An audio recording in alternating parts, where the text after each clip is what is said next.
여러분 오늘 우리가 살펴보는 5장은 이제 드디어 이스라엘 백성들이 불어난 요단강을 건넌 뒤의 사건을 우리에게 들려주고 있습니다.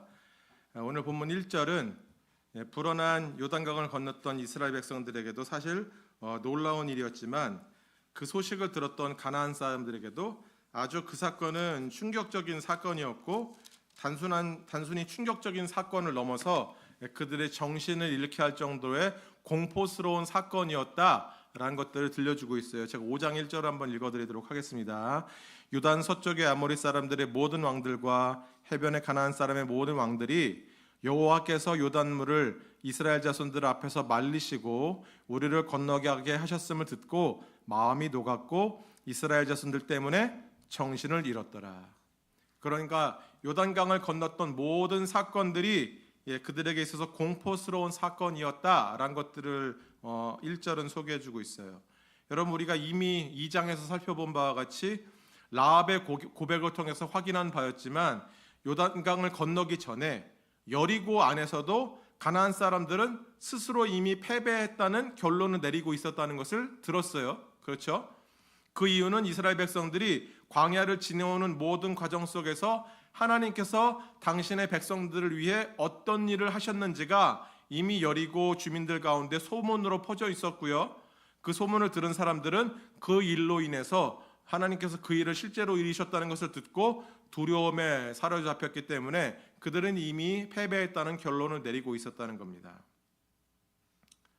그런데 여리고성에서 불과 얼마 떨어져 있지 않은 요단강에서도 또다시 납득할 수 없는 하나님의 이끄심이 일어나고 있다는 그 사실은 가나안 주민들에게 있어서 마치 임박한 재난과 같은 사건으로 받아들여졌다는 거예요.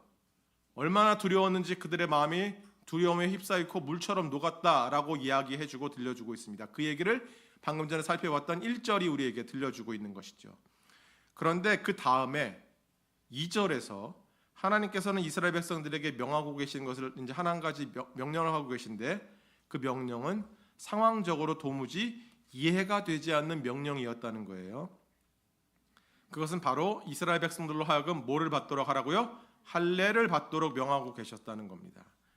여러분 이스라엘 백성들은 그 사람들이 곧 마주해야 될 대적들의 사기가 지금 꺾일 대로 꺾인 상황에 처해 있다는 것을 라합의 고백을 통해서 이미 확인을 했어요. 쉬운 말로 적의 전력과 그들의 심리 상태가 어떤지에 대해서 이미 들어서 알고 있죠. 그렇다면 여러분 가나안의 첫 관문인 여리고 성을 향해서 지금 진격을 해야 되는 것이 가장 전략적으로도 가능성 있는 처신 아니겠습니까? 지금 바로 쳐 들어가야죠. 그들의 사기가 바닥을 치고 있을 때 전혀 전투에 대한 의지가 없어 보일 그때에 치고 들어가야지 가나안 성읍으로 이제 땅으로 점점 더 가능성 있게 이기면서 들어갈 수 있는 그런 상황이 아니겠습니까? 기회도 이런 기회가 없는 거죠. 혹은 여리고 성을 향해서 진격하지 않더라도요. 이스라엘 백성들은 지금 전열을 가다듬고 어떤 계획을 가지고 여리고 성을 어떻게 공략할지를 전략을 세우는 시기가 가장 이 시기에 필요한 단계 아니겠습니까? 전쟁을 앞두고 있으니까요. 어떻게 준비해야 될지. 그런데 이렇게 중차된 시기에 할례를 행한다. 아무리 곱씹어도 도무지 이해가 되지 않는 하나님의 명령으로밖에 볼 수 없다는 거죠. 여러분 이렇게 어처구니 없어 보이는 하나님의 명령에 이스라엘 백성들이 순종해야 되는 이유를 4절이 소개하고 있는데 이스라엘 백성 중에서 이전에 할례를 받았던 모든 사람들이 출애굽 후에 광야에서 다 죽었기 때문이다 라고 들려주고 있어요. 여러분 지금 이제 할례를 받아야 되는 사람들은요 출애굽 2세대예요. 광야에서 태어난 자들입니다. 40세 미만인 사람들, 이 사람들이 지금 할례를 받아야 되는 거예요. 이 사람들은 지금까지 긴 여정을 하면서 할례를 받지 못했어요. 그 이유를 6절과 7절이 소개하고 있는데 세세하게 이유는 언급되고 있지 않지만 광야에서 이들이 할례 받는 것이 허락되지 않았다는 거예요. 하나님께서 명령하시지 않았든 아니면 광야니까 여러 가지 상황적으로 할례를 받기 어려운 상황이기 때문에 안 받게 하셨든 여러 가지 이유가 있었을 거예요. 어쨌든 받지 못했다는 거죠. 결국 어떻게 됩니까? 하나님은 할례라고 하라고 하셨고 이들은 하나님 말씀에 순종해요. 그리고 할례를 행한 후에 예상대로 회복의 시간이 필요했음을 8절은 우리에게 들려줍니다. 그리고 9절에서 약간은 좀 이해하기 어려운 하나님의 선언이 나타나고 있는데, 그 선언으로 말미암아 이스라엘 백성들이 지금 머물고 있는 그 장소의 지명이 길갈이라는 이름으로 이제 지명이 명명되었다는 것을 들려줘요. 길갈은 원어로 살펴보면 굴러갔다, 떠나갔다 이런 뜻이라고 하더라고요. 제가 9절을 한번 읽어드릴게요. 여호와께서 여호수아에게 이르시되 내가 오늘 애굽의 수치를 너희에게서 떠나가게 하였다 하셨으므로 그곳 이름을 오늘까지 길갈이라 하느니라. 여러분, 그렇다면 9절에서 하나님께서 말씀하신 애굽의 수치가 떠나가게 되었다, 이 선언은 대체 무엇을 의미할까? 여기에는 여러 가지 이유들이 있는데, 첫 번째, 할례를 통해 이스라엘 백성들, 이제 할례를 받는 사람들이 아브라함의 후손이고요, 하나님의 언약 백성으로 정체성을 회복했다는 의미가 있어요. 이들은 여태까지 할례를 받지 않았잖아요. 몸에 새기는 계약서를 이 사람들이 새김으로 인해서 내가 하나님의 백성이고 아브라함의 자손이구나라는 것들을 깨닫게 되었다는 의미가 있고요. 두 번째로는 40년간 하나님의 백성으로 광야를 전전했어요. 그런데 약속의 땅에 40년이 지나도록 들어가지 못하고 여태까지 방황하다 죽어간다는 그 조롱 섞인 주변국들의 이야기들이 있었고 조롱이 있었을 거예요. 그런데 드디어 가나안 땅에 요단강을 건너서 가나안 땅에 들어가므로 그동안 하나님께서 약속하셨던 그 약속이 드디어 성취가 시작되므로 이스라엘 백성들이 그동안 받아왔었던 모든 수치들이 떠나가게 되었다, 이런 의미도 있다고 합니다. 어쨌든 여러분, 할례를 행한 후에 이스라엘 백성들이 한 가지 특별한 의식을 행하는데, 10절을 보면 유월절을 지켰다라고 소개하고 있어요. 유월절.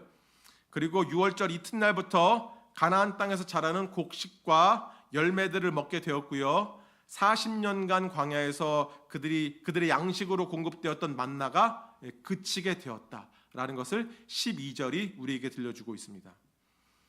그렇다면 여러분, 오늘 본문에 나타난 할례의 명령을 조금 더 구체적으로 살펴봤으면 좋겠는데, 할례는요, 창세기 17장에 보시면 하나님께서 아브라함에게 명하신 몸에 새긴 계약서예요. 즉 하나님과의 언약, 즉 특별한 계약으로 묶여 있는 선택받은 사람이라는 것을 의미하는 게 바로 할례라는 것이죠. 몸에 할례라는 것을 행함으로 내가 하나님의 백성이라는 것을 깨닫게 되는 눈에 보이는 장치인 거예요. 그래서 창세기 17장 7절에서 9절까지입니다. 저기 9절까지인데 말씀을 보면 하나님께서 아브라함에게 이 명령을 대대로 지킬 것을 요구하세요. 그래서 아브라함 이후의 모든 자손들은 하나님의 특별한 백성으로 선택을 받았음을 할례를 행함으로 자신들의 정체성을 확인한 거예요. 이러한 배경을 두고 오늘 본문을 좀 볼 때 약속의 땅을 향해서 걸어가는 새로운 세대들에게 있어서 할례를 통해 하나님의 백성으로서의 정체성의 갱신과 회복이 일어나고 있다 볼 수 있는 겁니다. 왜냐하면 그동안 할례를 안 했잖아요. 이제 할례를 행하게 돼요. 그 특별한 의식을 행함으로 해서 내가 하나님의 백성이구나 라는 것들을 다시 한번 깨닫게 하는 그 계약 갱신하는 거예요. 지금 이스라엘 백성들은 말씀드린 바와 같이 아브라함과 하나님의 약속으로 생겨나게 된 민족이죠. 창세기 12장 보면 내가 너에게 열국의 아비가 되게 할 거야 말씀하셨고, 너를 복의 근원으로 삼을 거야 말씀하셨고, 그래서 아브라함이 혈통을 통해서 이스라엘 백성들이 선택받은 민족으로 생겨나게 된 것이죠. 그 약속 가운데. 그래서 하나님과의 사이에 맺어진 약속과 말씀을 지키는 것, 그들이 누구라는 사실을 인식하는 중요한 장치가 되는 거예요. 내가 하나님의 말씀대로 살아가는 것, 하나님의 백성이라는 것, 이것은 내가 누구인지를 정확하게 확인하는 중요한 장치가 된다는 거예요. 자신이 누구인지 정확하게 인식하는 것은 여러분 결국 뭘로 이어집니까? 내가 누구인지를 인식하는 것, 그것은 그들의 삶의 태도를 결정짓는 중요한 조건이 되는 거예요. 내가 하나님의 백성이지, 그러면 이렇게 살아야 된다라는 깨달음이 그들 안에서 작동하기 시작하는 거예요. 내가 어떻게 살 것인지를 결정하는 중요한 인식이 되는 게 약속과 말씀을 지키는 거예요. 여러분, 그런 의미에서 할례는 약속의 일부입니다. 몸에 칼을 댄다는 것 하나로요, 그들의 정체성이 확고하게 되는 게 아니에요. 몸에 할례 받았다고 해서 하나님의 백성이지 다 끝난 거야가 아니에요. 여러분, 이 사람들은 출애굽기 24장을 보면 하나님께서 출애굽 여정 가운데 시내산이라는 곳에서 하나님의 백성으로 이들이 특별한 의식을 치릅니다. 그리고 하나님께서는 당신의 백성이 된 이스라엘 백성들에게 모세를 통해서 뭘 주십니까? 율법을 주세요. 그래서 할례는 여러분 몸에 새긴 하나의 계약서고요. 몸에 새긴 그 계약서를 볼 때마다 자기 자신의 정체성을 확인하고 하나님으로부터 받은 그 율법을 지켜 행함으로 세상 가운데서 하나님의 백성으로서의 정체성을 삶으로 드러내도록 하는 거예요. 그렇기에 할례와 율법이라는 것을 약속을 지키는 것은 이스라엘 백성들에게 있어서 내가 누구인지를, 어떤 존재인지를 인식하는 중요한 도구가 되었다는 겁니다. 말씀드린 바와 같이 하나님은요, 지금 할례라는 몸의 계약서가 없는 출애굽 2세대들에게 약속의 일부였었던 할례를 명하심으로 그들이 누구인지를 확인시키고 계신 거예요. 그리고 본문은 뭘 또가 나타내냐면 유월절이라는 절기를 출애굽 이후로 처음 지키게 되었다, 우리에게 들려주고 있어요. 여러분, 유월절이 뭡니까? 유월절이란 노예로 살아가던 이스라엘 백성들을 애굽에서 건져내신 하나님의 은혜와 구원을 기억하는 특별한 절기 내지는 명절이에요. 노예로 살았던 이스라엘 백성들을 구원하셨던 하나님의 은혜, 그 날을 기억하는 것, 그것이 유월절인 거예요. 그래서 유월절은 노예의 신분을 벗고요, 하나님의 백성으로서 새로운 출발을 하게 되었던 것을 기념하는 날인 거예요. 그래서 본문에 나타난 할례와 유월절을 행하고 지키는 것은 이스라엘 백성들이 새로운 출발점에 섰다는 것을 의미하기도 합니다. 할례를 통해서 계약을 갱신해요. 유월절을 통해서 내가 노예가 아니라 하나님의 백성으로 살아가야 된다는 것을 깨닫는 거예요. 그래서 할례를 통해 정체성의 갱신과 회복을 하고 이로써 자신이 누구인가를 확인하고 유월절을 지킴으로 더 이상 애굽의 노예가 아니라 하나님의 백성으로 새로운 출발을 하게 되었다라는 것들을 깨닫는 차원에서 이 둘은 공통점이 있는 거예요. 할례와 유월절을 지키는 것은. 그리고 한 가지 사건이 본문에 더 언급되고 있는데요, 그것은 바로 이스라엘 백성들이 가나안 땅에서 나는 뭐를 먹었다고요? 소산물을 먹게 되었다는 거예요. 그런데 그것은 바로 무엇으로 이어집니까? 만나가 중단이 되는 것으로 이어졌다라고 12절은 우리에게 들려줍니다. 여러분, 만나가 중단되었다? 뭘 의미합니까? 이제 이들의 광야의 삶이 끝나게 되었고요, 새로운 땅에서 새로운 소산물을 먹으면서 살아갈 수 있는 환경으로 인도함을 받았다는 것을 의미해요. 여러분, 광야가 어떤 장소입니까? 아무것도 기대할 수 없는 장소죠. 그러다 보니까 하나님께서 모세를 통해 반석에서 물을 내시기도 하고 매일같이 만나와 메추라기를 내려주셔서 그들의 먹을 것들을 공급해 주시는 하나님의 특별한 공급이 요구되었던 곳이 광야였는데, 가나안 땅은요, 그 땅 자체가 소산을 내는, 그 말 그대로 젖과 꿀이 흐르는 땅이 가나안 땅인 거예요. 그렇다면 여러분, 이런 변화의 국면을 마주한 이스라엘 백성들의 이야기가 오늘 우리에게 왜 중요한지를 살펴봐야 되지 않을까요? 할례를 통해서 계약을 갱신했어요. 가나안 땅에서 나는 새로운 소산물을 먹고 광야의 삶이 끝났어요. 이들이 뭔가 새로운 국면 가운데 출발점에 서 있다는 이 상황이 지금 우리에게 무슨 중요한 교훈을 주느냐, 이것을 살펴봐야 되지 않겠어요? 먼저 할례를 받았던 과정으로 한번 쓱 돌아가 볼게요, 여러분. 제가 앞서서 누가 봐도 이 시점에서 할례를 받는 것이 적절치 않은 명령이다라고 말씀드렸어요. 1절과 2절 한번 같이 읽어볼까요? 1절과 2절입니다. 제가 띄워드릴게요. 네, 1절 같이 읽습니다. 시작. 요단 서쪽의 아모리 사람들의 모든 왕들과 해변의 가나안 사람들의 모든 왕들이 여호와께서 요단물을 이스라엘 자손들 앞에서 말리시고 우리를 건너게 하셨음을 듣고 마음이 녹았고 이스라엘 자손들 때문에 정신을 잃었더라. 그 다음 거 띄워주세요. 그때 여호와께서 여호수아에게 이르시되 너는 부싯돌로 칼을 만들어 이스라엘 자손들에게 다시 할례를 행하라 하시매. 그때에, 여러분, 그때가 언젠 그때입니까? 가장 골든타임이죠. 하나님께서 명령하시는 할례를 행하는 게 약간 좀 상식적이지 않다는 이유가 첫 번째로 뭐냐면 여리고를 공격할 골든 타임을 놓칠 수 있기 때문이에요. 적들의 사기가 바닥이잖아요. 싸울 의지가 없어요. 그때 쳐들어가야죠. 혹은 전투를 위한 전략을 세워야 되는 시기였기 때문에 그래요. 그러니까 하나님의 명령에 순종하는 것은 납득할 수 없는 비상식적인 요구인 거죠. 그런데 더 심각한 게 뭔지 아세요, 여러분? 이스라엘 백성들이 지금 적진에 들어와 있는 거랑 마찬가지예요. 찾아보니까 이들이 멀고 있었던 길갈이라는 장소에서 가나안의 첫 관문인 여리고성까지의 거리가 얼마인지 아세요? 1마일이에요. 1마일. 1km에서 2km. 저희 둘째 딸내미가 이제 7학년인데 아빠 내가 얼마 전에 마일 기록 세웠다. 얼마 만에 뛰었게 그랬는데 한 8분 9분? 아니 나 7분 만에 뛰었는데 그래요. 여러분 1.6마일을 7분 만에 뛰어요. 중학생이 제가 자랑하는 게 아니고 걔가 7분에 뛰었다 그러면 여러분 성인 장정들이 뛰면 얼마나 더 빨리 올 수 있겠습니까? 미친 듯이 확 몰고 들어오기 시작하면 여러분 5분 안에 삽시간에 끝나는 거예요. 그러니까 이런 상황에서 할례를 하면 이스라엘 백성들은 그야말로 무방비된 상태가 되는 거나 다름없는 거예요. 할례라는 것은 여러분 잠깐 치르는 수준의 의식이 아니에요. 약속 그리고 끝나는 게 아니에요. 생살갗을 돌칼로 도려내고요. 도려낸 그 부위가 회복될 때까지 뭐 이 당시에 마취가 있었겠어요? 국소 마취가 있었겠어요? 그런 거 없죠. 그냥 칼로 생살을 도려내는 거예요.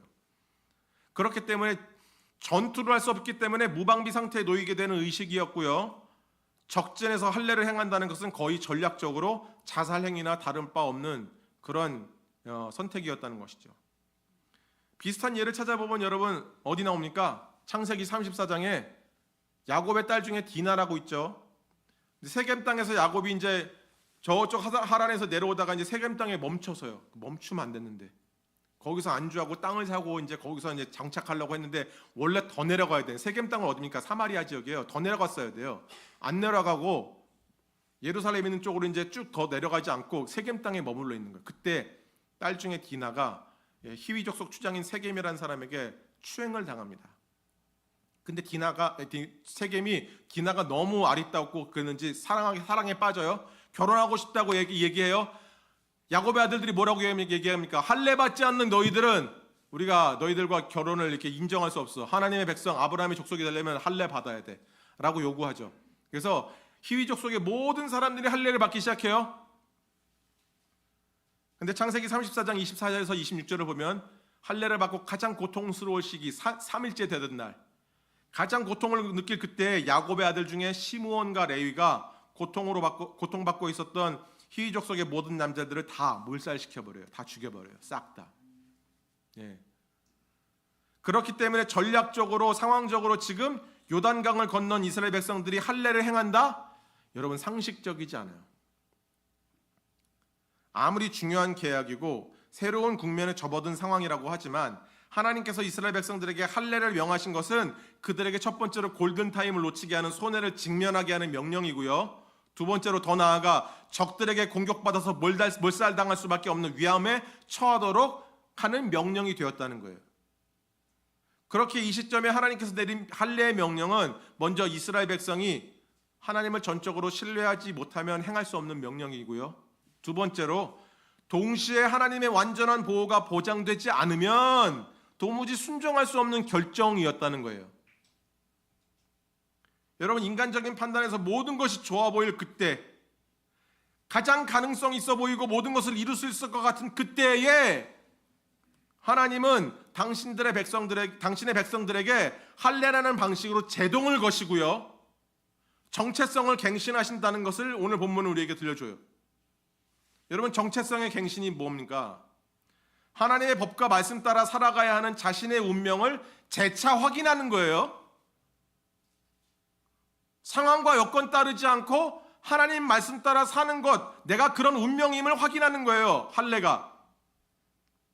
그리고 하나님의 백성답게 살기로 결단할 그때에 공교롭게도 손해를 마주하고요. 위협을 당하는 상황으로 내몰리게 됐다는 거예요. 골든타임도 이럴 뿐만 아니라 죽을 위협에 처했다는 거예요. 그런데 3절을 보니까 그런 상황 속에서 이스라엘 백성들이 아랑곳하지 않고 하나님의 말씀에 순종해서 모든 사람들이 할례를 받아요. 여호수아서 우리가 여태까지 1장부터 5장까지 살펴봤는데 여호수아서가 우리에게 보여주는 특징이 하나 있어요. 뭐냐면 하나님께서 말씀하시고요, 백성들은 그 말씀을 따라가요. 말씀하시면 따라가고 말씀하시면 따라가고. 1장에서 하나님은 여호수아에게 말씀하시죠. 야, 쟤들 데리고 요단 건너. 내가 너와 함께 있을 거야. 아무도 너를 대적하지 못하게 해줄게. 건너. 2장에서 하나님께서 당신이 약속하신 그것을, 이스라엘 백성들을 지키고 계시다는 그것을 라합의 고백을 통해서 여호수아에게 들려주세요. 그리고 이스라엘 백성들에게 들려주세요. 야, 여리고 백성들 얘네들 사기가 바닥이야. 다 죽었어.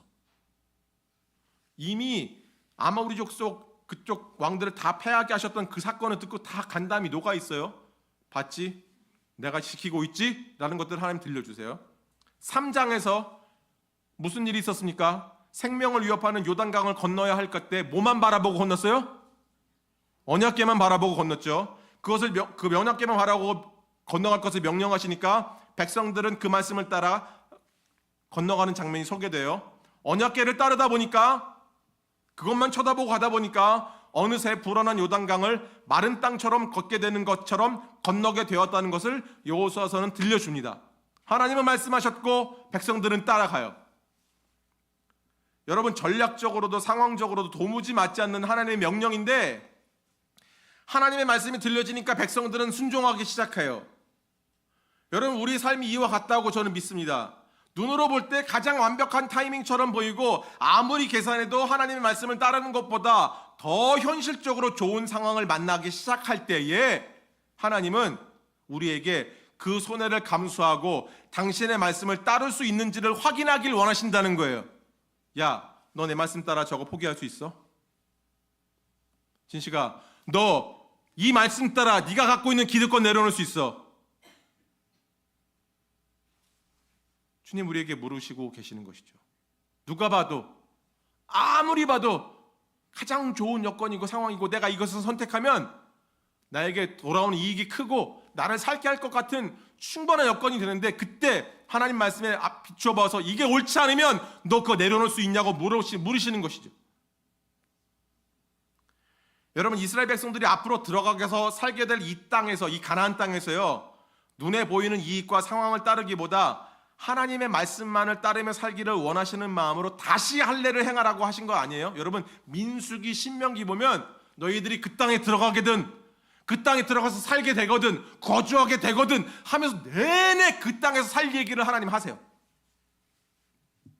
그리고 바로 그 땅에 들어가자마자 할례를 행하게 하시죠. 야, 너는 내 말 듣고 살아야 되는 인무형이야. 확인시켜 주시죠.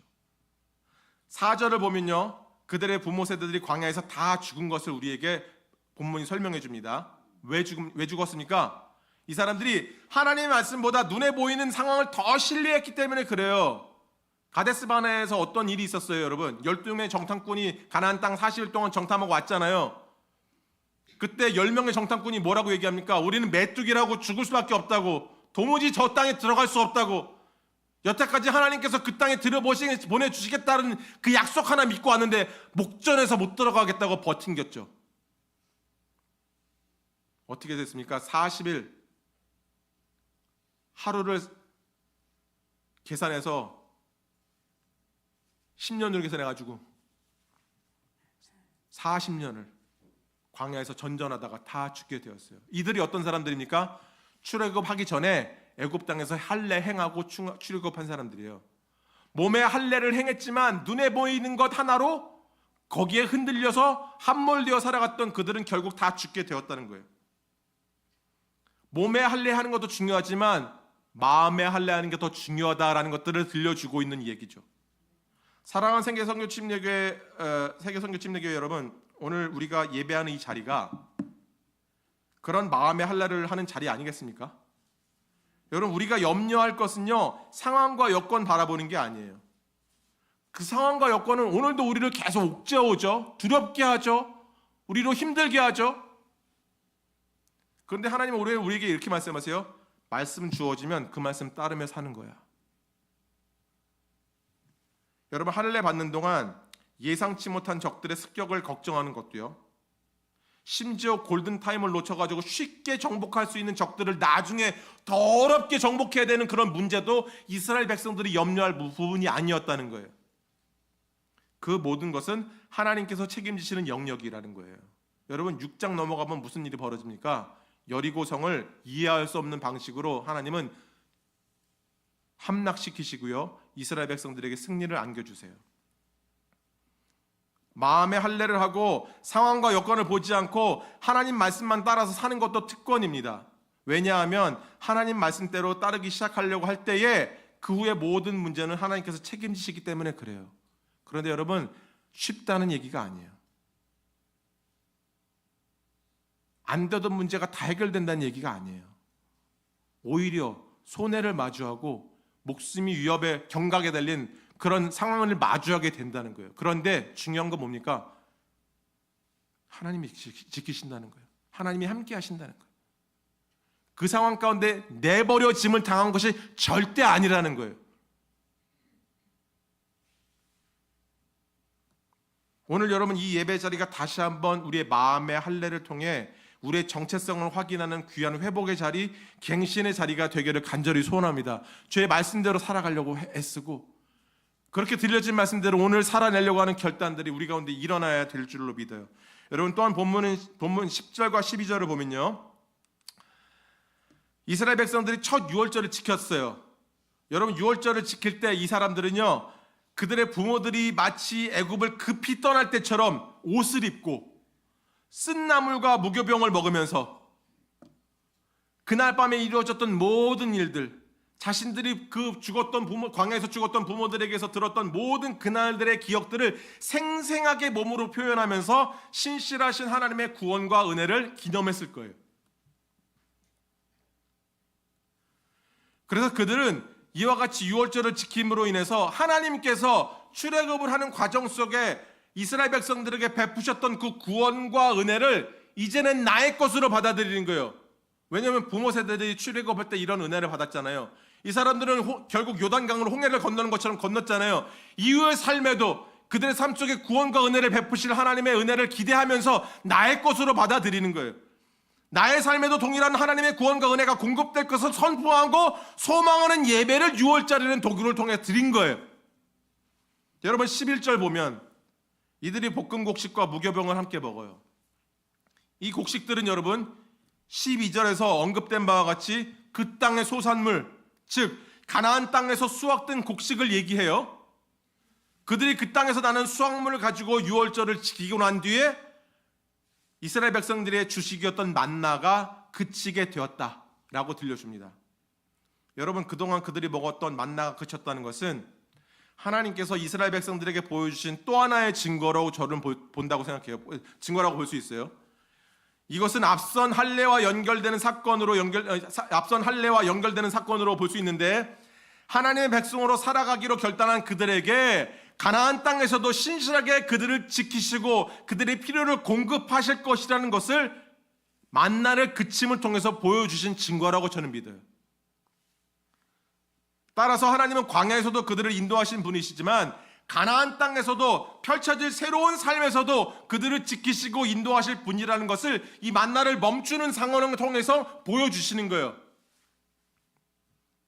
그리고 가나안 땅에서 얻게 될 모든 수확물들, 그것은 이른 비와 늦은 비를 통해서 작물들이 자라고 결실을 하게 되고 그것을 통해서 그 물을 먹고 가축들이 생존할 수 있게 되는데, 이 모든 것은 하나님의 공급하심이 없으면 불가능하다는 것을 신명기 11장 14절에서 15절이 말씀해 줍니다.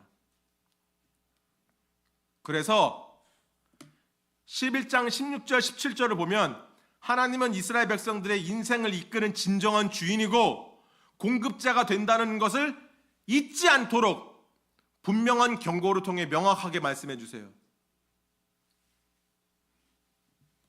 이들이 유월절을 지킴을 통해서 하나님께서 그들의 인생의 진정한 주인이시고 인도자 되심을 인정한 것과 같이 우리가 드리는 예배가 그 사실을 다시 한번 확인하는 자리임을 저는 믿습니다. 여러분, 우리는 그동안 여호수아서 1장부터 5장까지 하나님께서 이스라엘 백성들을 약속에 따라 신실하게 이끄시는 장면을 세세하게 살펴봤어요.